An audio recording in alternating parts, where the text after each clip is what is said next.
All right, welcome. I'm Mark Valdivieso. I'm a VP with Indegene, and I'm moderating the Commercial Excellence panel today. So, the industry has been on search for a new business model for quite some time.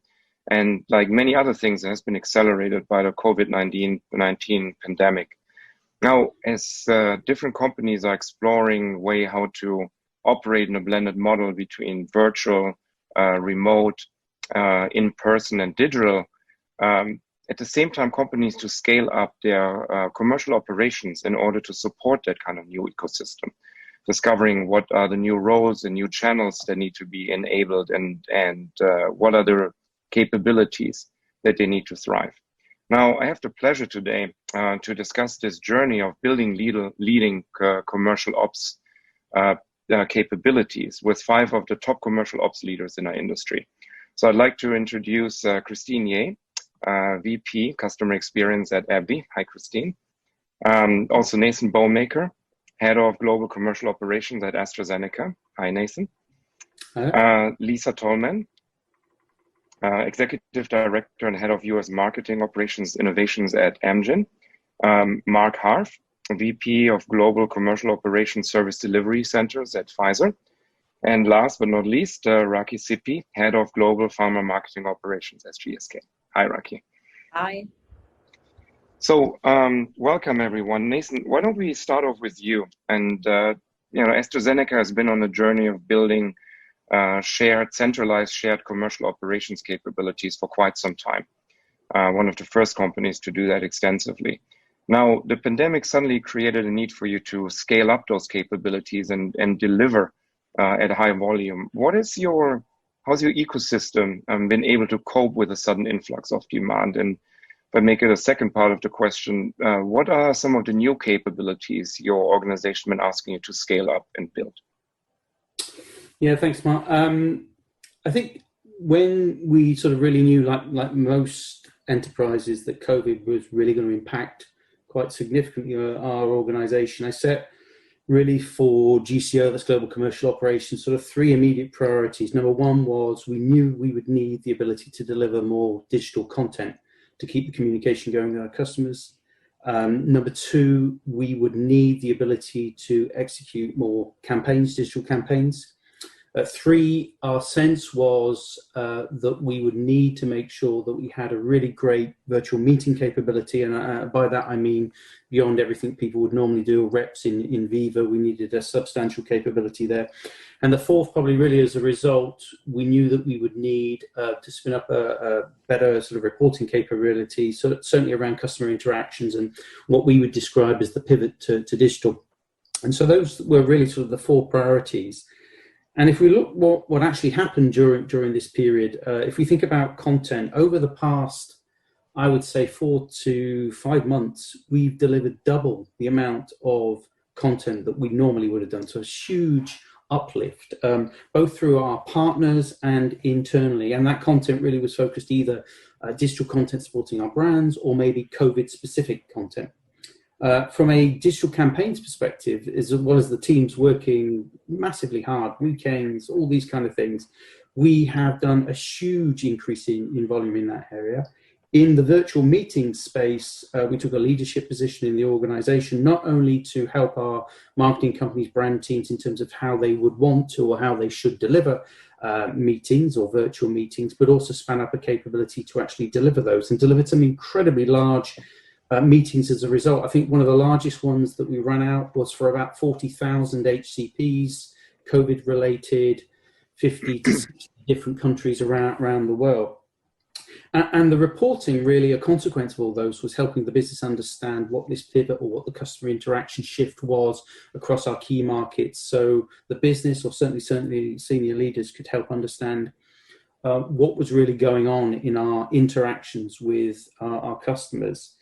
And your question really is, how does a central service capability do that? And really, what was the differentiation for us? Well, we already had scale, and we had the ability with our partners and internally to redeploy resources, to prioritize resources, to actually, in certain circumstances, rapidly actually add resources into the mix to deliver that. To the extent that I think, certainly in my experience with the 60 or so marketing companies that we work with, i.e. countries, we delivered a support and a capability that couldn't be matched by local agency partners or anybody in market that just weren't geared up already either to operate within this pandemic in the way that maybe we were, or to do it at scale. And that really was a tremendous testament to not only the hard work of the teams, but also really the ability to have a centralized capability. And one that was delivered, as all of us will have done, in what I guess from a shared service center, you would call it a BCP setting. Everyone was delivering this from home. And I know we've all achieved that, but tremendous that, this capability has been able to operate through this period, scale, expand, redeploy, but also do it ostensibly with hundreds of people working from home. And the final point I would say is sort of, coming out of this, what is going to be really important for us, and maybe I'll talk a little bit more about this later on, but omnichannel at scale. And I would say 3 strategic priorities for us: modular and rapid content refresh, AI or smart content orchestration, and finally strategic analytics. Those, I think, beyond what we can do today, but making omnichannel something that's at scale, repeatable, institutionalized amongst those, using those 3 strategic priorities with the infrastructure to support, will be where we'll be coming out of this. Fantastic. And just for the rest of the panel, if you have any comments to Nathan or experience that are similar or something you want to add, please feel free to chime in. I think I would echo what Nathan has said, right? Because very similar approach we've seen. We obviously haven't had the experience, Nathan, you've had like 10 years of, kind of working with an offshore capability, but we've ramped it up quite rapidly right in time over the last 2 years. And I would absolutely agree. And I think the stat that shocks me the most is 110% productivity of our teams working in BCP. I mean, every day I look at that and I'm like, this is fantastic, right? Because not only are we delivering, we've doubled our volume and velocity at which we deliver content for our markets, but our productivity has gone up as well. So there's something to be said here. I think it's an interesting, I didn't mention the productivity stats, but what I'm worried about and what I'm having to educate the business on as we think about the future is that can't be the new norm in terms of some of these, because the effort the teams have been putting in is made, but yeah, ours is, doubling in productivity, and people have been questioning, what have you been doing? Exactly. But it is true. It's made all our stats look really interesting, but yeah, it's a great comment, Rafi. So Nathan and Rocky, just when you think about the stats that you're talking through, and also how teams pivoted to be working remotely, one of the things that struck me was the nature of what it is that's being used to enable their business. And when you were talking about the strategic priorities, Nathan, it really struck me when you talk about modular content and how you enable that and so on. Because we can't simply do what we were doing, but now remotely, which feels a little as if that was phase 1, and we have an opportunity now to really up our game and think through using the analytics and so on to be a little bit maybe more focused and personalized with how we deliver the content using that analytics. Yeah, I would agree. I mean, I don't think any of us on this call would say they didn't anticipate these things being there or coming. My view is the pandemic, with all of the sadness that people have experienced and the difficulties, has also probably in both our personal lives and our professional lives accelerated the use of digital by about 3 to 5 years. I mean, that's an estimate, but it certainly has dragged everything forward to conversations about how, not if and when, So yeah, I fully agree with Lisa. Christine, if we look at, our work environment has changed, but our customers' work environment has changed as well. So if we look at one of our customer groups, HCPs, what are some of the new capabilities that you're developing to address the changes in the environment of the people that we engage with? That's a very interesting question, because for a very long time, the biggest question on whether omni-channel is really going to take off and digital is going to take off is whether our customers is ready, right? Whether our customers are going to move there. All of us have heard the stories even of something as simple as the fax machine, where for a very long time, there's been a belief in the resistance that fax machines will go away. It's still a part of the normal workflow of our customers. And because of that, there have been challenges, as Nathan has said, on really being able to accelerate and convince a large, broad group of people that change will happen in this industry. And unfortunately, or fortunately, as part of the pandemic, the workflow of our customers had to change as well. Whereas in the past, you can just have a lot of their patients and their caregivers being in offices waiting appointment upon appointment, even if the doctors are seeing patients in their office. That's not the case anymore. With social distancing, either it's gone through appointments or there's good spacing in between HCP seeing patients. And we've seen the stats. We've seen it from true evidence, on the ground evidence, that we've seen the stats as well that says, especially with a lot of the regulatory environment freeing up for this, that telemedicine has become a practice, right? Not just with doctors 100% moving to telemedicine and that becoming more of a norm, but even the traditional brick and mortar HCPs moving to a hybrid model, where if they can see patients and diagnose patients or care for their patients offline, that's what they're going to do as well. And as an industry, fortunately or unfortunately, a lot of what we've built as an industry is really geared towards HCPs being in offices. In fact, even regulation-wise, a lot of the regulations for something as simple as sampling or getting resources says the only way to do it is if you can drop it off in an HCP office. Well, what happens when that HCP is not going to the office, or when a patient is not refilling some of their scripts in an office setting, but through home delivery? So with all of those pieces, I think as an industry, it really is a reckoning for us on how do we deliver those, not just information, but also those services that typically we're used to delivering in an office setting live with an HCP, right? Fortunately, I think the FDA has really started to recognize that that's the case. And they've also given the industry some guidance around telemedicine, not just in the way it's reimbursed, but how pharma can engage with doctors that are also in remote practices. And so I think a lot of our preparation in the future is really thinking about that. How do we engage with our healthcare providers and the patients that they serve in a more remote setting? How do we deliver those services in cases when the doctor's not in the office?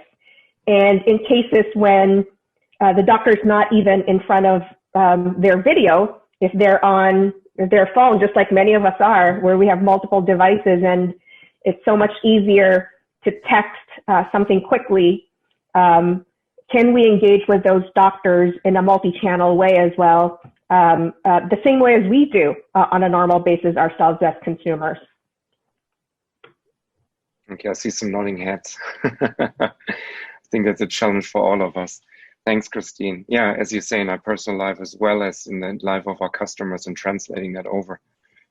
Lisa, so when we build these new capabilities, ultimately it centers around the vision of having more personalized, more relevant engagement with the customers. And when you actually, the vision is kind of universal, but when you have to operationalize it and really make it tangible, what does a roadmap look like to really bring this to life? And what are the different stakeholders on the business and capabilities? How do you involve all of them to enable this? Yeah, no, thanks, Mark. It's a great question, and I think one that we continue to grapple with, because it's not a simple nor a quick journey. And what we found is that being able to articulate the journey such that it's clear and that others can understand it and buy into it can be a challenge, but it's really important. Otherwise, it's really tough to garner the right resources, both human and financial, and to align the business around how to achieve the vision. we've actually been experimenting with an analogy of a multi-year city build, which involves multiple capabilities. So if you think about it, we've had this city that's dominated by a sales rep superhighway, but now we need to move to a wholly enabled and integrated city. And part of this is just setting up what the roadmap might look like. So you need a fully developed road system, and that's enabling the combination of the hybrid sales model, integrating with all other touch points like media and CRM and social. And I think this is, Christine, this is what you were touching on as well, is that, if we understand need, there are a number of ways that one can deliver it. So, you have your road system, and then it has to be interconnected.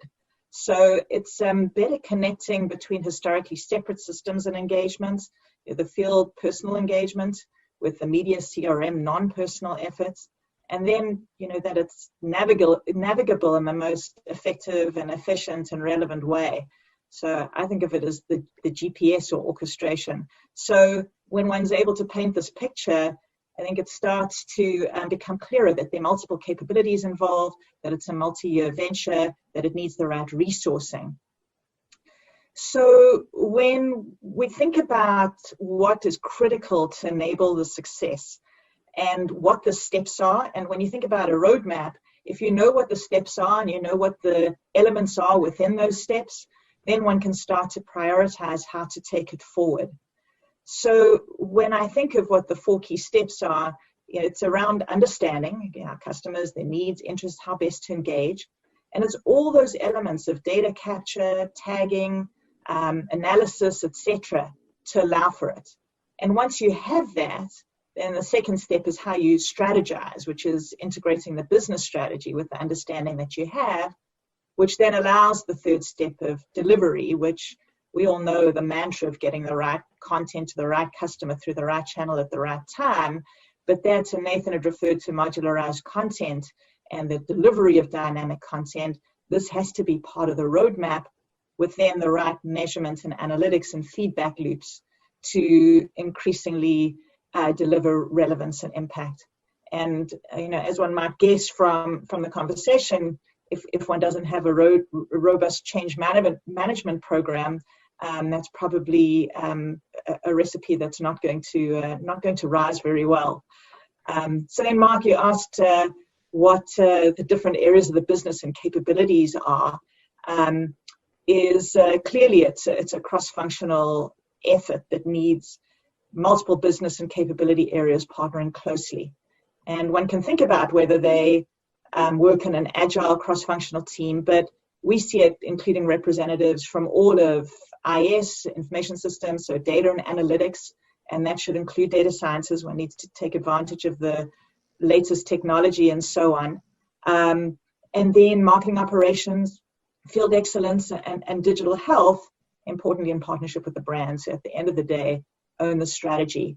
And if we can do all of that with the right human mindsets and skill sets, then we're golden, and we're going to be able to deliver on this journey. How's it been so far under acceleration? Well, when you, and again, the team has spoken to this, but when you think about the impacts of COVID and how that superhighway is not so very effective, and we've got all these other roads in the development of technology, it really has ramped up the needs and the opportunity that we have. So, getting attention and the resourcing, it definitely is much more present in front of mind. I think at the end of the day, it's still this setting the vision, sharing how we're going to get there in a way that brings it to life for the individuals is really important, and that one needs the cross-functional teams to be given the freedom to be able to work in this way. So, I think Amgen is well on the track towards this, but it's certainly a journey ahead of us as well. Not all going by itself. Sorry, go ahead. Yeah, no, I was just going to say, I saw a McKinsey slide as well as sort of 5 or 6 priorities. I think they had 45 action points, titled that you could think about in this journey, with a caveat that said we might have not captured everything. And there is a danger in this that because at the heart, you're talking about organizational change and large organizational change. And you could say that our entire organization has been set up to, for want of a better term, serve the field, serve our customers in a particular way. And if we try and boil the ocean in the sense of correcting all of that history in a short time frame, it'll be almost impossible. So it's, that's why for us, thinking about some strategic priorities now, recognizing other things can operate within that framework, but ultimately you might want to improve them, change them as a result of this new way. And trying to filter out some of that noise at the moment, I think is a challenge to tell a clear story, invest where there will be the most tangible impact, and then let the other elements follow through in the thing. And I think it's sort of trying to navigate that journey at the moment, or as you're saying, Lisa, sort of what's the roadmap through this is something that is always hard in large organizations, because everybody wants to be part of the new norm, the new story, and how their element is the most important, critical element to delivering this. And so I think there's a lot for us to figure out as senior leaders to figure out what are the biggest levers that we can pull to complete this journey.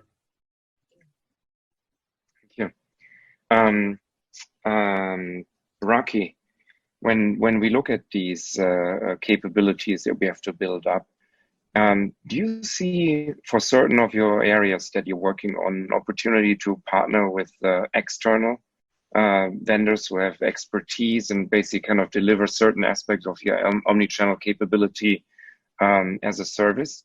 How is that part of your transformative journey? Absolutely, Mark, and great question, right? Because there's always that question around, do we insource, outsource, or do we have a hybrid model? And as you know, in terms of the ramp up we've driven over the last 2 years, it was very much an outsource model. But now what we're looking at is a hybrid approach.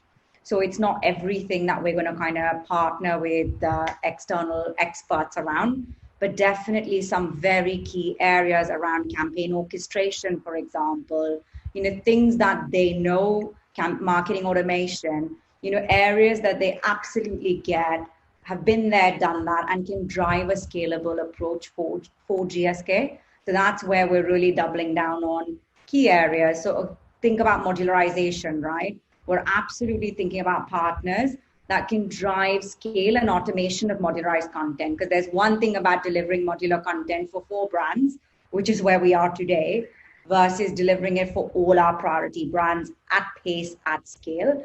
And those are the type of partnerships we're already either driving today or looking at proactively.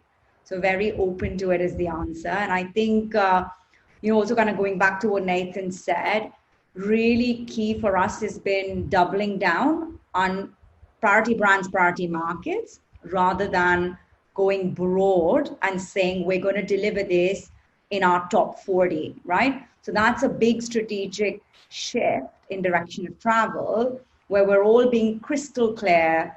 This is where the opportunity is. Let's double down on these brands, these markets, because this hybrid approach around omni-channel will drive value and impact for the business. So, as we were discussing the other day, we're not doing digital to do digital, but we're doing digital to drive commercial impact. So, that's the other shift we've seen internally. Very interesting. So focus on really driving depth and sophistication with priority markets and brands, and then ultimately someone down the road letting that come to the secondary markets and brands at some point. But at that point, it should be a lift and shift model, right? So you should have user journeys, customer journeys off the shelf that are 80% right for a tier 2 or tier 3 market. But we don't need to have a customer journey or a user journey that's 100% because, it's the cost benefit. And also the heavy lift that you need to drive from a capability perspective. Is it really worth the output that you're going to drive in terms of business terms? If I may ask the panel, is that generally the consensus, focus on depth and sophistication for priorities over breadth? And the scalability to other markets is a question that's been handled later. Is that the consensus? So certainly for us, mapping key markets across 4 or 5 levels of omni-channel or / multi-channel in terms of their preparedness, ability to segment, ability, for teams to be prepared, and recognizing the sort of omni-channel we're talking about here in the panel. It isn't going to be for the bulk of those markets. There's a journey, maybe 2 to 3 years time. There's elements that they may borrow from our capabilities and use, even within their, let's call it point and shoot multi-channel capabilities. But yeah, I fully agree. We're not looking to deploy that. And I don't think those marketing organizations within those countries are ready to actually support these kind of capabilities. So they might have an interest, but the reality and ability to get the value out of it, I just don't think is there. So yeah, I'd fully agree. Interesting. I think also, as one's kicking off a journey or advancing the journey, as Rocky was saying, is one wants to create things in such a way that they can be leveraged across brands, but being able to develop, looking at it in a more focused way is a great way to make sure that things work, that you've figured out the best way to do it, and so on. So, having a focused approach to begin with, I totally agree with what Rocky and Nathan were saying. Very similar for us as resources have gotten more scarce. It's kind of forced a prioritization on the market side, and I think hopefully will make us more expedient and more efficient and able to deliver more value as a result. I think the piece I was just going to add to what everyone said, just to bridge between this and the prior question, is absolutely having third parties to help that bring things to life and bring things to scale is part of a lot of the model. The piece I think for all of us here as leads is the one piece that generally we partner with, but we don't outsource, is the strategy, right, of how we pull this all together. Because quickly, as we look at a lot of these things, what are we trying to do this and what are we trying to achieve, right? Are we trying to go for cheap, fast, and scalable as much as possible?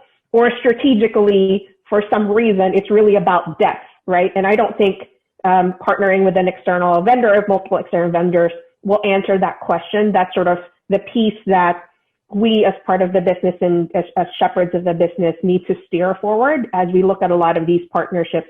And fortunately, the best partners that we've worked with are the partners that really are flexible and willing to listen to what we're trying to achieve and flex their model and help us sometimes think through some of those pieces. And those are the ones that really help us get to our goals for the business. Mm-hmm. It's interesting, Christine. The skill and the value in our ability in the future to deliver data-driven marketing, that's what we're talking about here, and also the ability to own our data, understand our data, and understand our customers through that data lens. That also does open up questions of, is this core? Is this fundamental to who we are now? And therefore, what's the balance with wanting elements of that with partners and actually elements of it with ourselves? And I think that's certainly, viewing, as your point, what is strategic here and what's core, and where do you find the balance of that? It doesn't mean partners don't have a value in those areas, but you data, you can almost draw a line or a parallel to, do we outsource the field, to whomever, or do we insource the field? And it's almost that same kind of question, certainly as we're thinking about data now, in terms of we understand our customers. What's really strategic here for us? Very good. Absolutely. So I want to. And I look across I look across the panel, and I know there are several of you that are similar to us that are really looking at that data component and owning the data as part of the equation. Very good points. And we're going to have a panel, if I can put a little plug in here, and just talking about data analytics as well, which is a hot topic in this context. Mark, I want to put a different spin on this whole topic area. Now, we're developing all this for our inline capability, for inline business as part of COVID, transforming what we've done before. But if we look forward beyond that, how, if we put these dynamics in the context of our, our portfolios are changing, more specialty-oriented launches, how do we set up this kind of commercial ecosystem that will allow you to basically get into take this as an advantage when launches will be faster, more frequent, maybe a shorter duration kind of life cycles for your products. Just looking at the greater dynamic of the industry, how does it translate and give us a potentially a competitive advantage in that environment? Yeah, that's a great question. And I just want to comment on two things related to COVID before we move on to this. I think, number one, all of the responses that my colleagues have given so far actually also relate to this question. So I would say everything I've heard from Nathan and Christine and Lisa and Rocky are very relevant to the question you just asked. I think secondly, for all the pain that pandemic has caused us, it probably has saved us, in this context anyway, about 3 to 5 years of real hard change management effort. If you look at the retail sector, it's kind of the canary in the coal mine for what's about to happen here, and obviously in a different way and in a very different context. But look at what's happened to the companies that have poorly adapted, that have not adapted, and the whole landscape itself on how business is conducted. And that's the precipice upon which we're sitting. And all COVID did was merely accelerate it, but I think it also, perhaps in some good ways, if I had to look at a little bit of the glass half full of it, if there is any, is that as it relates to the services that we provide in this commercial operations space, probably has saved us a good 3 to 5 years of change management, really trying to push some of these changes through the system. But more to your question, here are some of my must-haves, and they're a little bit foundational. Even though that was a very futuristic question you asked, I would say to me, there's some core things you really need to have in place to be ready to move more quickly, to be able to adapt to novel therapeutics and really adjust your business to what's going to be required in the future. The first is really understanding your operating model. Is it well defined across people, process, technology, and governance? Do you have roadmaps around that operating model for capability and optimization that sync up the evolution of your services to what's coming in your company's pipeline? Do you have existing platforms and processes, not only for digital services and digital marketing and promotion to HCPs and patients, but also for your own client services, right? Most of us are under significant cost pressures and needing to move more quickly. You can't, in the old world of every part of our interactions were high touch, people driven interactions from operations in support of marketing and sales. We need to kind of replicate the same things we're doing with our customers with our own service delivery models. I think the second thing I would say is, there was some dialogue previously around vendors. If more than 30% of your spend is vendor-related spend in your operations budget, you really need to start to formalize how you're managing those vendors, right? We've got some really great deep partnerships at Pfizer, but we're very thoughtful in saying, it was kind of to Christine's point about setting the strategy. You really need to make sure that you're enabled to be in the driver's seat on it. And if in fact you don't have really good processes for how you manage your vendor's performance, if everything is bespoke with every single vendor interaction, you're doing a lot of activity that's probably wasteful and not enabling you to kind of be in the driver's seat in those partnerships. Third thing I would say is, having a very agile organization model. Can you move people quickly to where the new work is? Do you have people with the right mindsets? Have you hired the right people? And using agile here generically, not in the software development sense, although that certainly applies as well, but really having an agile org design model that probably differentiated from some of the organization structures that we've typically seen in the past in the operations space. And then a couple more. I would say prioritizing process efficiency and process innovation. Not every good operations person has a real strong innovation mindset and an efficiency mindset. They may be good at documenting processes, having really good SOPs and the sort, but their mindset around continuous improvement really needs to be something that's fostered from the top, and encouraging them to change something that they may have actually created last week to really drive innovation or drive efficiency in the future. I think two other points I would make. One ties to the comments that were just made around segmenting customers and markets. It's important, I think, to do that because the resources are slimmer and slimmer. The pressures on pricing in our industry are increasing, daily, especially in the current political environment. So being able to differentially invest as opposed to investing everything as if it were a piece of bread with peanut butter on it really helps you to really allocate resources properly. And then lastly, I would say getting really knowledgeable and making sure your teams are getting knowledgeable about what's coming with cell and gene therapies, CAR T, biologics, the whole evolution in the oncology space. Really important because that will change the landscape of commercial operations over time, much greater need for patient services, and really understanding what's underlying those areas becomes critical to being able to address the question you asked. Those are my thoughts. Wow, some extensive insights. I'm looking a little bit at the time, and let's pose the last question for the entire panel to comment on. And I've seen over the years a little bit of, let's call it healthy tension between decentralized, typically brand team-led commercial capabilities that are being built and centrally built commercial capabilities.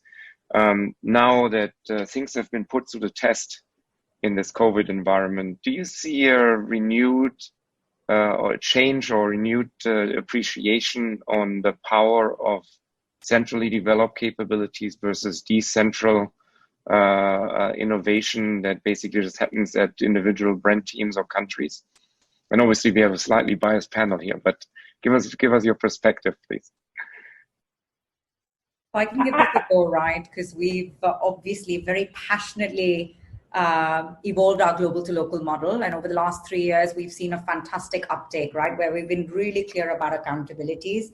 So if you sit in a global therapy area, you're fully accountable for the brand positioning, the customer persona, segmentation around the key personas, and delivery of content that lines up to that, right? But when it comes to activation at a customer level or execution of that, that solely is the accountability of the LOC marketeer, right?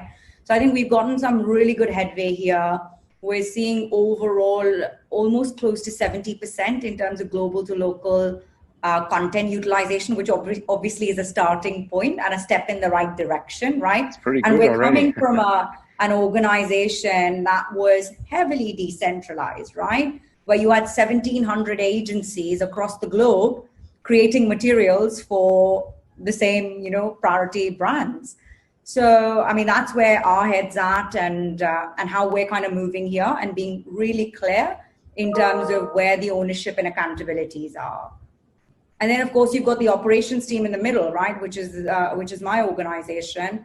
That's all about enabling the global piece with the right data, insights, a delivery of content at scale, and similarly supporting marketeer capability uplift to drive that customer activation. Because also all of these modern marketing skills are new, right? Because our marketeers haven't grown up in this vein, so to speak.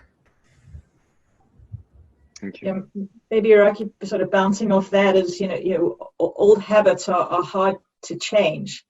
And when we think about how ingrained the sort of federal model is, it really is deep. But it's interesting. I've been doing a little bit of reading about what's so-called organizational ambidexterity.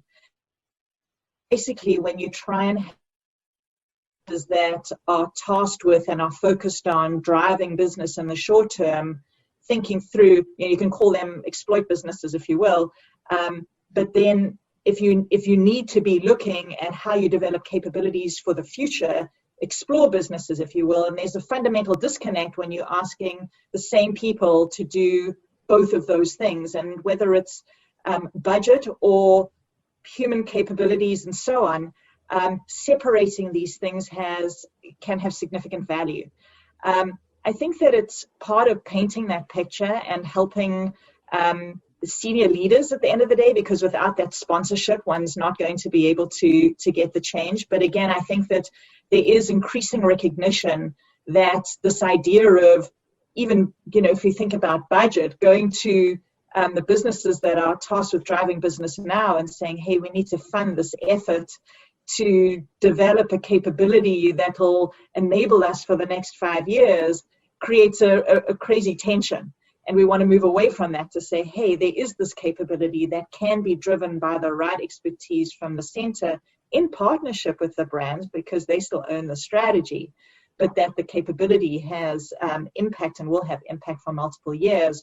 So from a staffing, focus, budgeting standpoint, we need to be thinking about it differently. So again, I think it's a journey. I think we're on our way to that journey, but it's not as if we've made the sudden shift and everybody's all smiles and we're ready to go completely.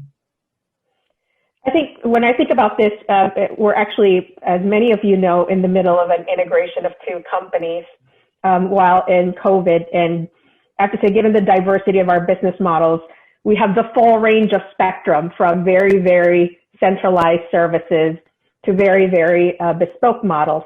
And what I've learned, and I always hold in on this one, is it really is, at the end of the day, about the customers and the business model and about strategy, right?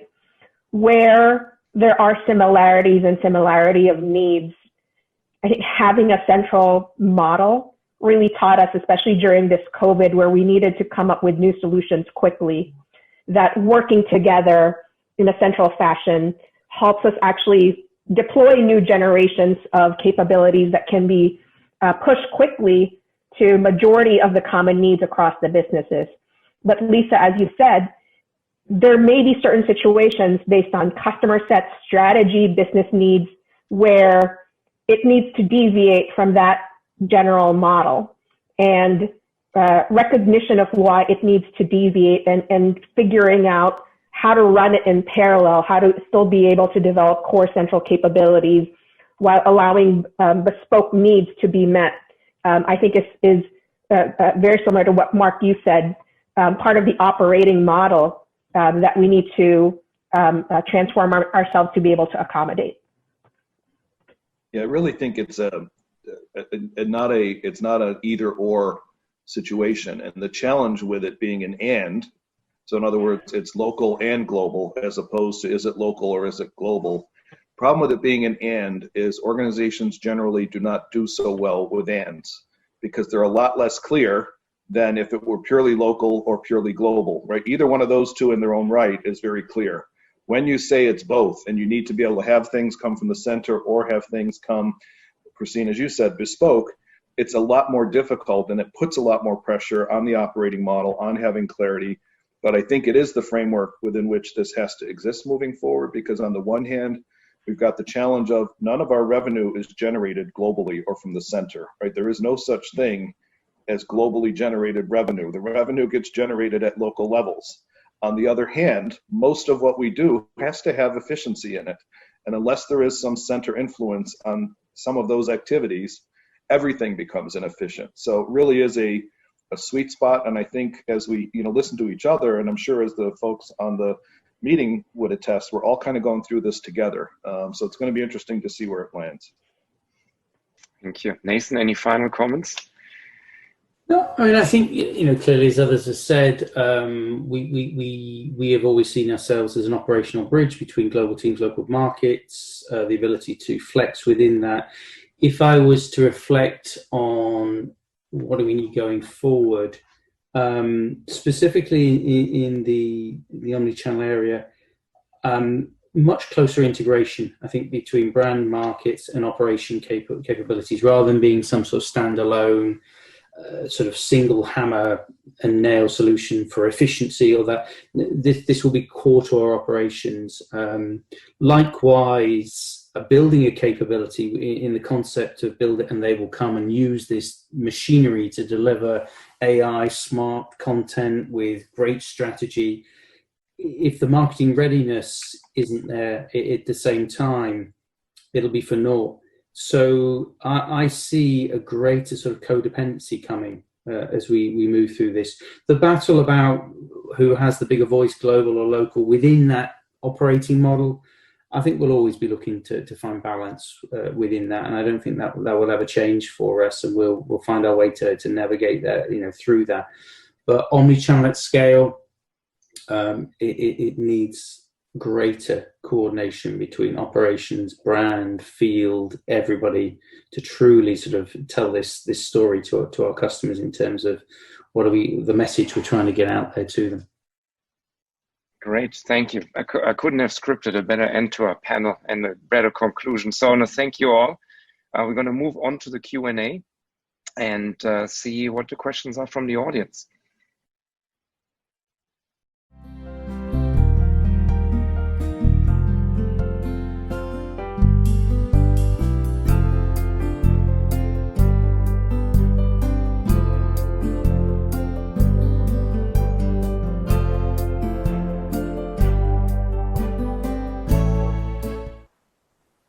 Okay, well, the questions are rolling in. Again, thank you for all your insights you shared already, but the audience wants to know a little bit more. So I think the first question I want to run to the entire panel. And can you comment on what capabilities, platforms, and services should exist at global level versus existing at the local level, particularly when some of the large markets are concerned? Do you see your larger local markets successfully adapting or adopting and localizing what you build globally, or are those markets building their own capabilities? What does that look like? Who wants to go first? I can take this is Mark. Nathan, you go. I'll follow. Just to Mark. to the core of what we're doing, yes. And I think, I hate that statement, think global, act local. But if I look at it, it's probably true in the sense of core capabilities. How do we tailor and adapt them into the market? I think that applies both to content, where we have, there's a core of a global content, but how are we going to change that? Maybe we need some reflections around, local personas, more within the global sense. And I think also when we think omni-channel, there clearly are markets that we have that are not ready for the full suite of capabilities required for omni-channel, and therefore you might need sort of simpler, tailored local solutions that might not be part of the core tech stack. So that would be my view on that. Raki? Yeah, I'd agree completely, Nathan. And the only build I would add, right? So in your larger markets like the US, your personas will absolutely be local based on the data, the segments, etc. But they continue to use our core capabilities like you articulated, which is leveraging global content that's coming through the production centers or the scalable production house that's adopting and executing your campaigns. But it is really tailoring the data and the insights at a customer level that you'll absolutely go to local data for. Mark? Yeah, I would just add that in our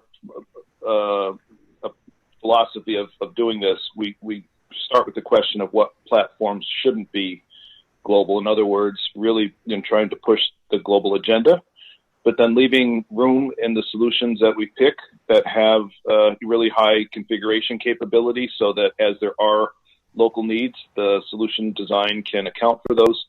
And then certainly looking at platforms that are third party, like WeChat, and say where we're going to engage in those. We need to leave the flexibility in the operating model for those purely local solutions to give flexibility to the markets to promote the way they need to locally. So which are the capabilities that you think suit themselves better to be localized versus a drawing of a global platform? Can you give some examples? I think on my side, putting on the other side of the businesses we run and the reality of the industry is anything that's closer to a local regulation, local product mix, those things, the capabilities related to customizing for those situations are foremost, right? We just have to accommodate it. So a lot of our conversation earlier, Mark, that you talked about, Mark Harf, that is, a platform like our promotional review might be very, very global because it's always a need in our regulated environment to make sure that the review of content takes place. But the ability to be able to customize that to fit local regulatory environment is absolutely critical, and be agile in doing that. Lisa, any thoughts? Yeah, no, I think that there's technology approaches like what systems, potentially even what partners, and can you leverage those globally? I think Raki had spoken of service center-like systems where if you can take overall content approaches, I think the content can be specific to the needs of the customer that's local. But it's not just technology. I think it's capabilities as well. So, for example, if you're thinking a little bit about how you move from strategy through to implementation or tactically and then execution, if you're trying to understand segmentation, for example, there might be ways of approaching it that can be global. Or even if you're thinking about a patient journey, that there could be standard ways of establishing this. And part of why I think that's important is because the technology that you then implement to support those capabilities should enable basic infrastructure, which then can get pulled through by local insight and local understanding, which comes both from the technology as well as from the local strategy. So there's a follow-up question actually that just came in. Is so how do you ensure you actually stay close to the local commercial teams and really understand what is working or not working for them, and what they perceive as the real world when the rubber actually hits the road? How do you, because you're in a global function, how do you keep that proximity? Sorry, Lisa, you go. Thanks, Rocky. I think that's a fantastic question, and it's very easy, particularly when people are busy, to get lost in silos and so on. I think there are two mechanisms by which one does it. The one is just how you set up your infrastructure of working together. So when you establish something globally and roll it out to a region or to local, there has to be that interaction and the cross-pollination. So you need people who represent these functions at the table at the same time, and it needs to be systematic in how you do that. As well as you don't sit in a silo and develop for a long time. You develop together, you roll something out, you get the insights back. So it's a virtuous cycle. But the other thing I think that, and we've spoken a little bit about it in the earlier section, is just one doesn't develop something for all the markets all at the same time and then implement it. I think that partnership with a local organization and potentially even in singular brands to get the experience and to shape how you're going to move forward is fundamental to then being able to try that with one more, but staying close to it and slowly then starting to scale as you see value. Rocky? Yeah, no, Lisa, I'd agree completely with what you've said. And I think the only build I'd have is it's all about co-creating with the LOC, right? So even everything from customer journeys to user journeys, it has to start with the marketeer as your end customer, which means you start with co-creating with that marketeer, and then the tech, the data wrap, all of that kind of wraps around that, right? So I think the more we can stay focused around the LOC marketeer, keeping it really simple, and then driving the value chain, I think the easier it is to drive execution, adoption, and true cross-pollination in terms of global, region, local.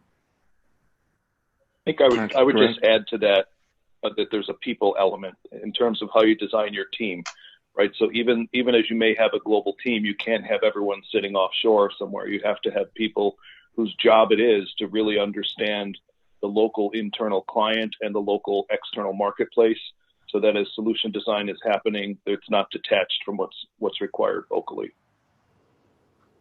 Yeah, I think we run what we call a hub and spoke model, and spoke means we've got people in all the marketing companies, plus we have sort of a central core capability. And we've always seen ourselves as global commercial operations as this bridge between the global brand teams and the local markets, and we have that ability to translate with what they wish to deliver, but actually pull it through with the nuances in the market. And we find that balance to work really well, in the sense that we're not sort of dogmatic about what needs to get done. We're very much sort of focused on what is going to work here in the right setting, and how do we find those balance between. But our organizational structure sets us up to do that we always, even within GCO, we have that healthy tension between teams that are more focused in the local affiliates, and teams that are working with the global teams, and the teams who are trying to run the core operations and infrastructure. So that really sets us up to work through that dynamic. All right, thank you. And apologies to the audience. There's so many questions. We won't be able to get through all of them, but I do encourage you to use the networking and direct chat opportunity to continue to talk to the panelists and engage, and maybe some of those questions can be answered there. Another question I think to the panel is, so considering that we move into this new normal, next normal, into this different world at some point, what are the exact roles and competencies that you think are will be required for commercial excellence function? So that, our business model is changing. What are some of the roles and competencies you see rising in importance, and maybe new ones that, so people are really asking, what will their jobs look like in the future working on the commercial side of the business? I think the biggest change for us from an operations and sitting in the center of excellence is really the concept of agility, right? How do we try to get all of our functions reorganized in a different way so we can drive agility?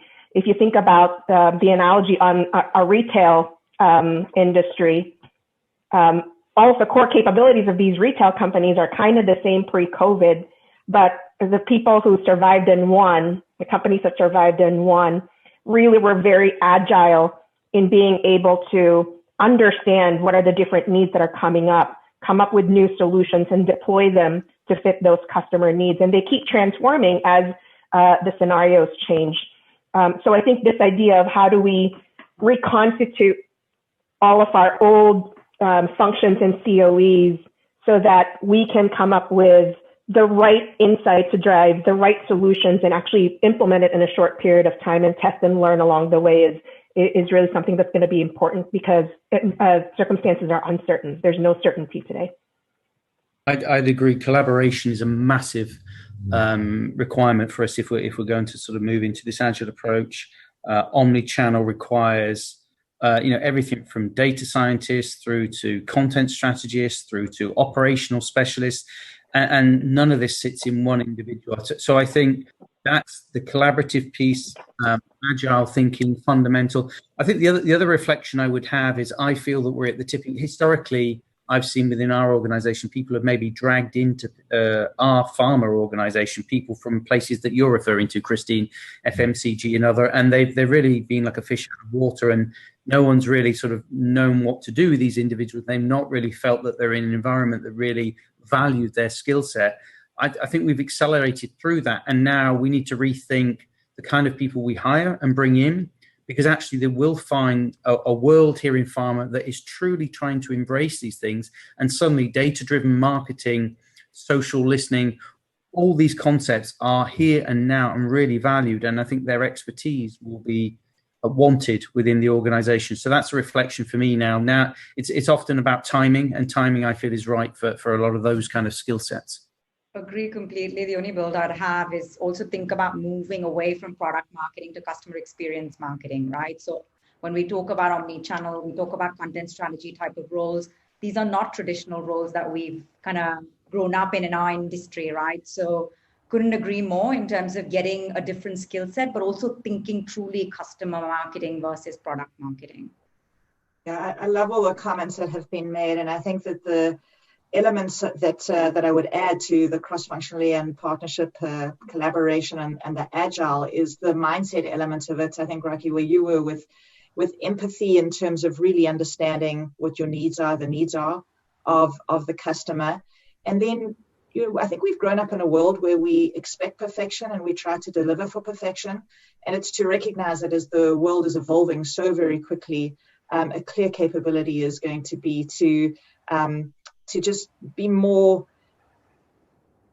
imperfection, so minimal lovable products, put them in market, get the response back, and then collaborate together to figure out what the best way to deliver value is. Yeah, I would just add on to Lisa's comments. I really second the empathy and the 80-20.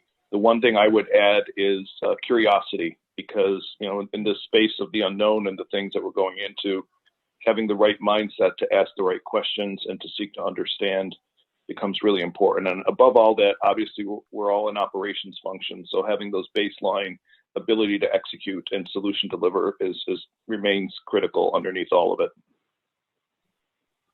So I'm going to close the session with a follow-up question. And I think it was the Citibank CEO who complained yesterday that while working remotely from home has been a great success in many ways, he's seeing a decline in that ability and that creativity and people being side by side and dialoguing, come out with ideas. So if agileness, collaboration, all of this is critical along additional skills. Are you guys actively rethinking, or do you have ideas on what collaboration will look like in this new normal? I would say clearly doesn't have great people working for him, because I have seen that in abundance in organizations. We built new capabilities, we have built new services, we've rethought how we're going to do things, we've adapted to patient needs. We've become, a vaccine business. We're not a vaccine business. So I don't recognize that statement. And I feel that, and I'm sure colleagues on this call would sort of confirm, if you've got great people, they find a way. So that would be my view. I would echo that completely, Nathan. I am just absolutely delighted with what I've seen with the team. I mean, productivity off the charts, using new tools every day to collaborate virtually with our local operating companies, successful pod workshops being run virtually. So I just think the team has really been resilient, but adapted to this change in an incredibly positive way. We're living it. A minute to add to the conversation. Agree with everything that's been said, and I also think that there's much more that's going to happen to enable our collaboration going forward. There's a lot of synchronous communication that we have. I think that people's days are longer than they are and than they have been. And we miss the informal, just walking past people and saying hi and having an idea sparked and so on. And I think that's going to, in many ways, evolve to a place where, whether it's through there's so many different platforms that are available now, but ways to have those ideas sparked in an asynchronous way, so that there's less time face to face and more time to foster new ideas, whether it's out going for a walk and then coming back and adding things. I think that's going to be the next element that adds to the amazing both resilience and adaptation that we've seen. Fantastic. All right, so we're right on time. Thank you, everybody. And again, sorry I couldn't get through all of the questions. Hopefully the dialogue continues. As Lisa said, asynchronously. We have a capability here in this platform. So for the audience, please do go back to the virtual environment after I close this session. It's in a separate window than this broadcast. You can network there, and I encourage that very much. Today, it's more open networking. In the following days that come later, there will be some roundtables to facilitate that networking specifically around certain topics. Today it's open networking, and there's also the ability to check out research and thought leader work in the Indegene Experience Zone if you like to explore that. Again, I want to thank this panel for your insights, your commitment to be part of this. We're very excited. We had a record attendance. Which is great in this virtual environment. To Nathan's point, we're making it work as an industry. Be proud to be part of this industry and to be able to talk to you. And please enjoy the rest of the conference. Thank you. Thank you. Thank you.